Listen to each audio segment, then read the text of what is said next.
Greenville. Today we have the great pleasure of having the great McPeak here with us. Thank you so much, Papa Rick, for being with us today. Glad to be here.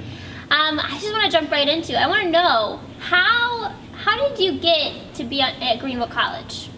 Oh, well, first of all, I came in 1978 to be the youth pastor at the Free Methodist Church. Okay. So that was really my segue. I was living in Seattle, Washington, but I wanted to be in youth ministry, and I was at a kind of a break in my early career, and my wife's grandparents lived right over there on College Avenue, or I mean on Elm Street, and we came here to visit them, went to church on Sunday, had a job on Tuesday.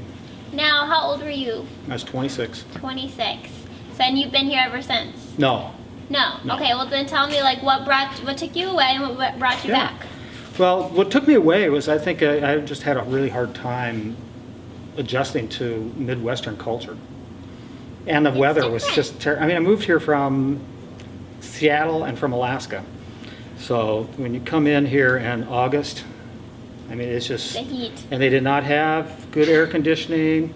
And everything's slow kind of here, you know, and everybody is connected, knows where they're from. You know, out west, when you're working with young people, you're working with a whole lot of people who are kind of disconnected.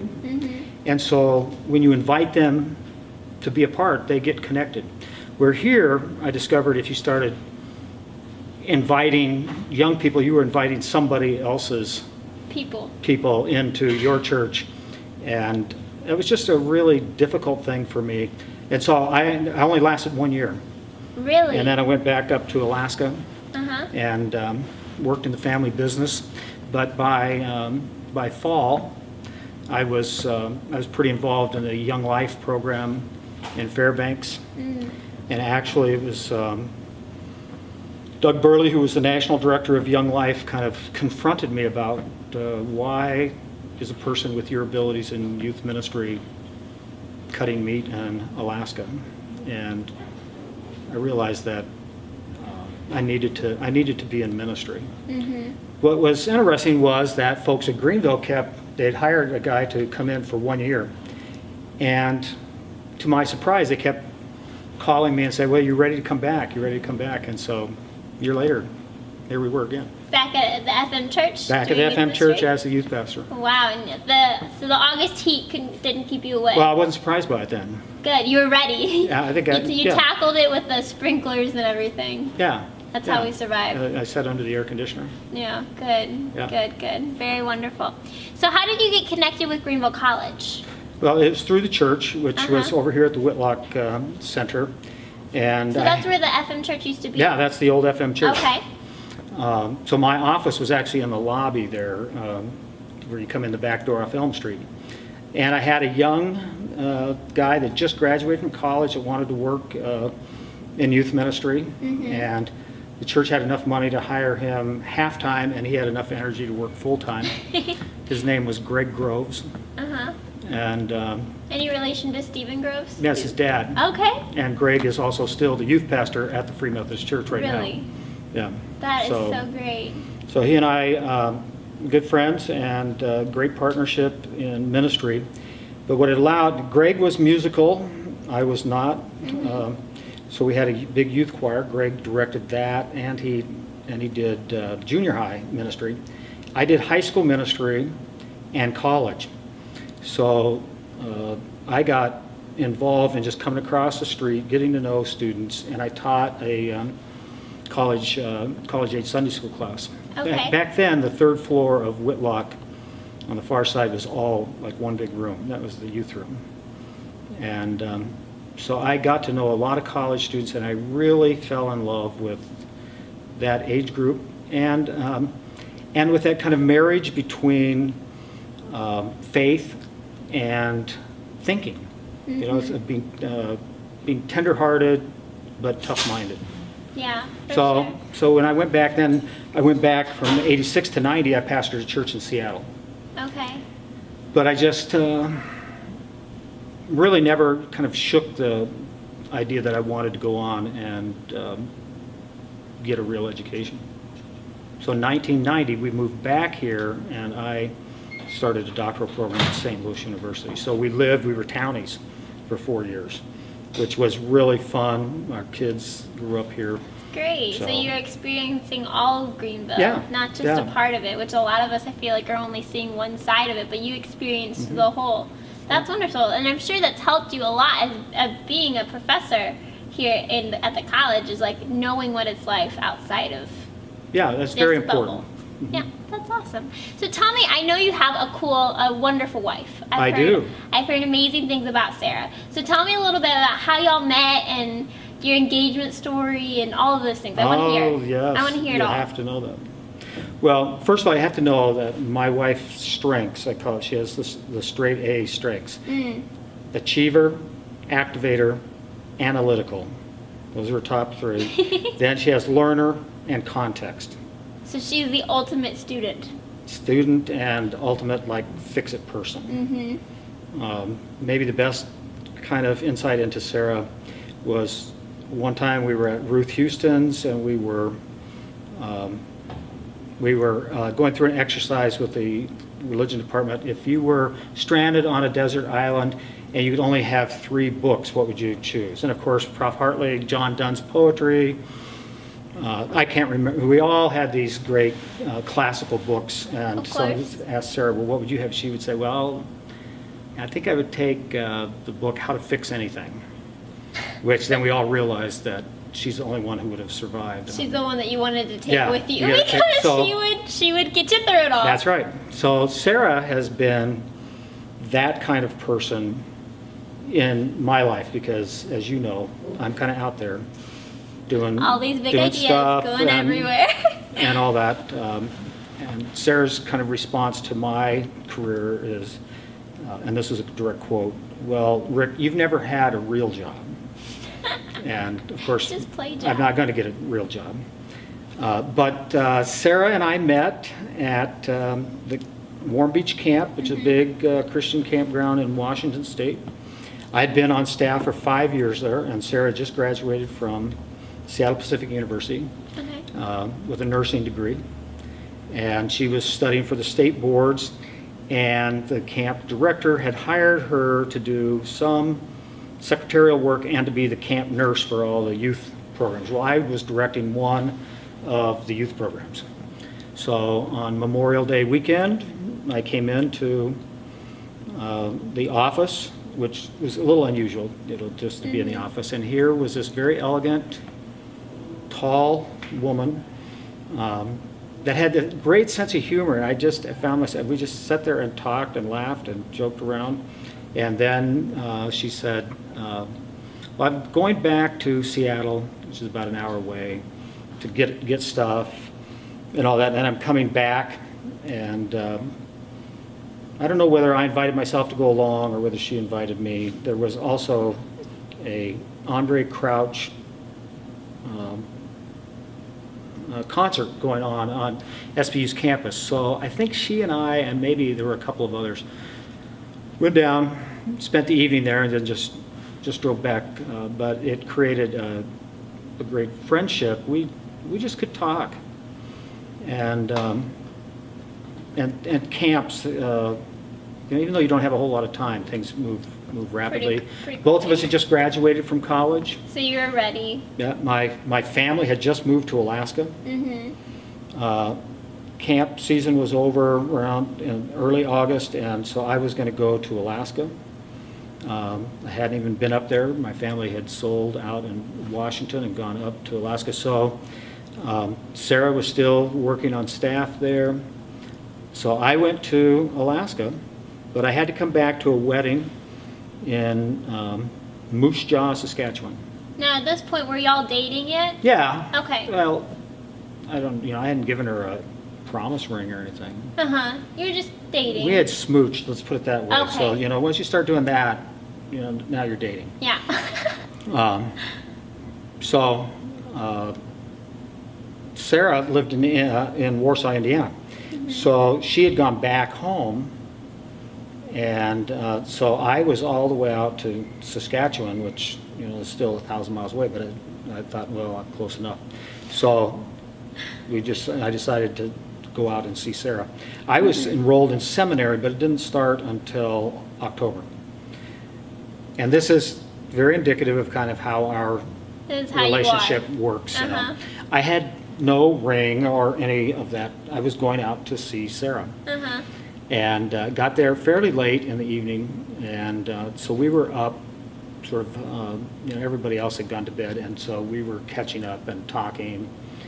And at some point, Sarah said, I've really been wanting to ask you what you think about, I passed my state boards now.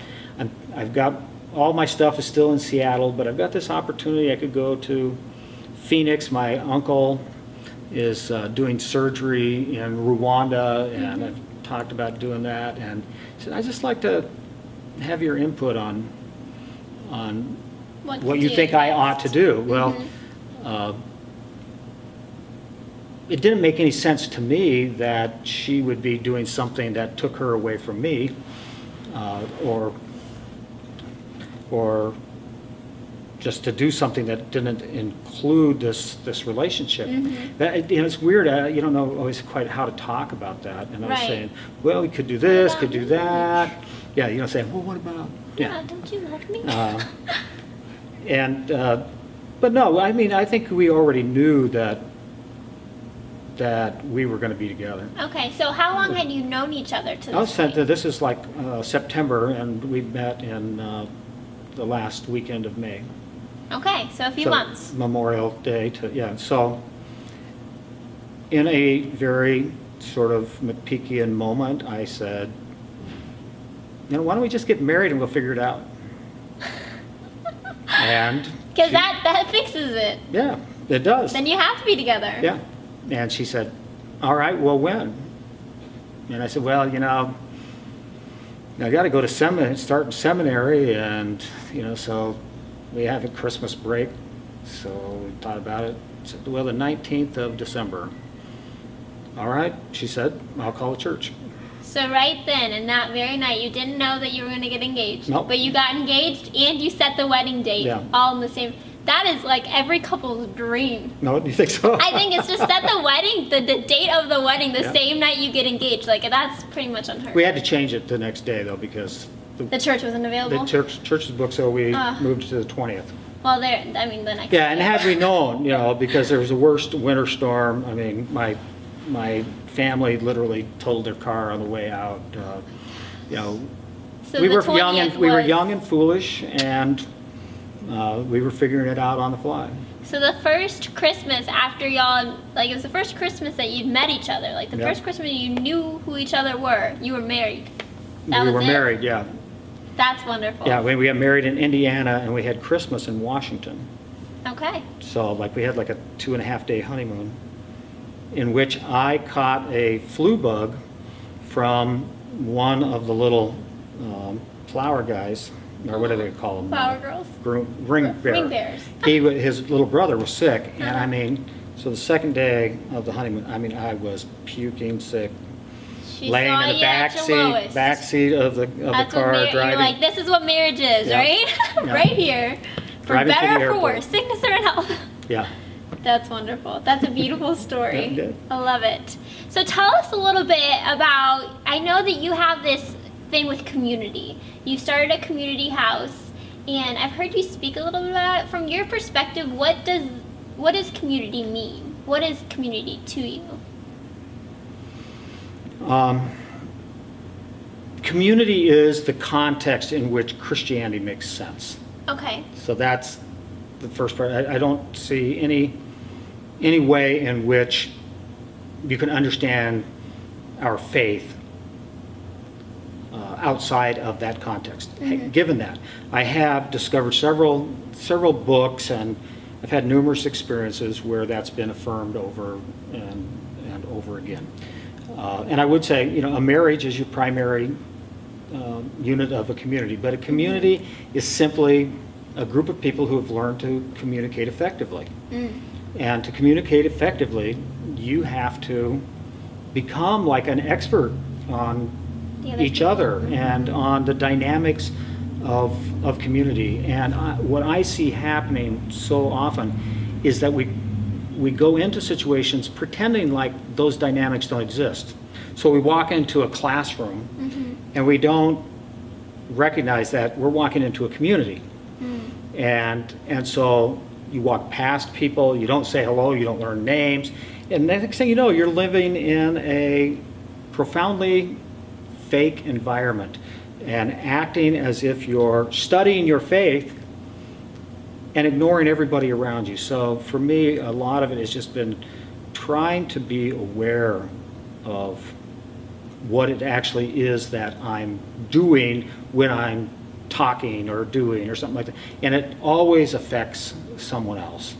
And there are, for instance, characteristics of true communities. For instance, a true community is a safe place. But that may look look different in different places, and the lack of safety may be emotional, it may be physical. But typically we know when we walk into a place that's unsafe. Right. That's not a true community. So having a few of these definitions or understanding of what a community is, and then understanding kind of the dynamics that we go through. True communities only emerge out of kind of the mixture of chaos and emptiness. Okay. Where, I mean,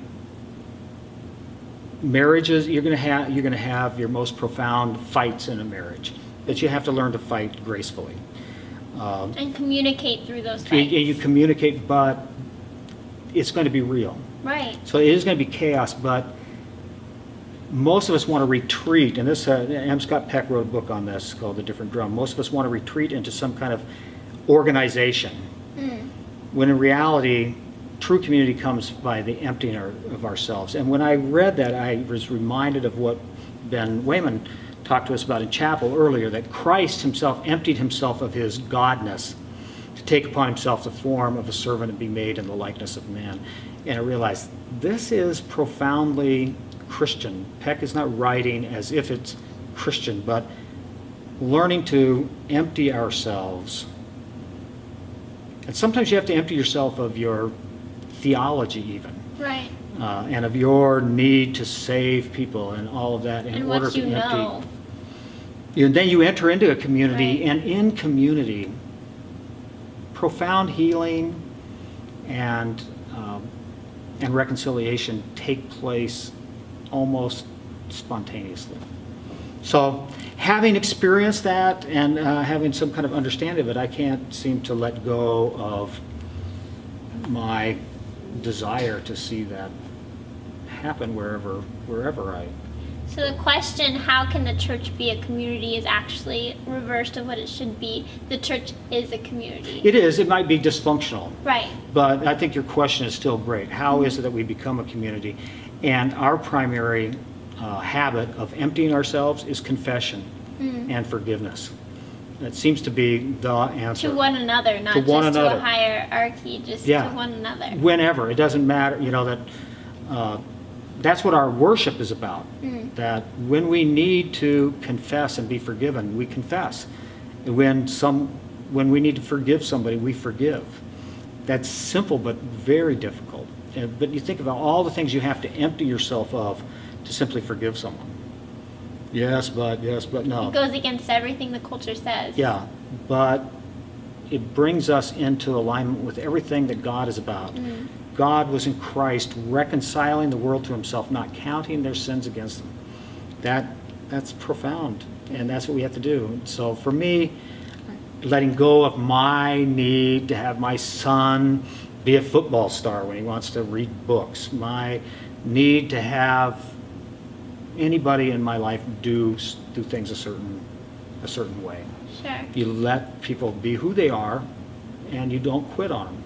That's beautiful. Well, thank you so much for that. I have one more question for you. All right. Who, if you could be any princess, who would you be and why? Yes.